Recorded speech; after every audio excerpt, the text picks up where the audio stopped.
জুলাই আগস্টে ছাত্র জনতার আন্দোলন দমনে আইন শৃঙ্খলা রক্ষা বাহিনী ৪,৬৩৪ রাউন্ড গুলি ছড়েছে বলে জানান অনুসন্ধানকারী আইনজীবীদের একটি দল। শুধু গুলিই নয়, মিলেছে গ্রেনেড ব্যবহারেরও প্রমাণ। আইনজীবীরা বলেন, আন্দোলন দমনে শুধু দেশের আইনই নয়, আন্তর্জাতিক নীতিও লঙ্ঘন করা হয়েছে।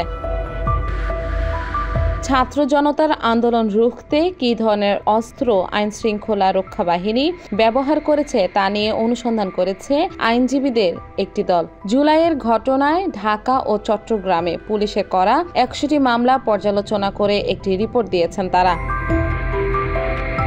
প্রতিবেদনে বলা হয়, চায়না ৭.৬২ mm, SMG টোরাস ৯ mm, অন্যান্য আগ্নেয়াস্ত্রের বুলেট ব্যবহার করা হয়েছে ৪,৩১৬ রাউন্ড। এছাড়া পিস্তলের গুলি ২৫৬ এবং ভারী বল কার্তুজের বুলেট ব্যবহার করা হয়েছে ৬২ রাউন্ড। প্রতিবেদনে আরও বলা হয়, শুধু গুলি, রাবার বুলেটে সাউন্ড গ্রেনেডই নয়, ১০০টি মামলার এজাহারে ১৬টি গ্রেনেড ব্যবহারেরও তথ্য মিলেছে।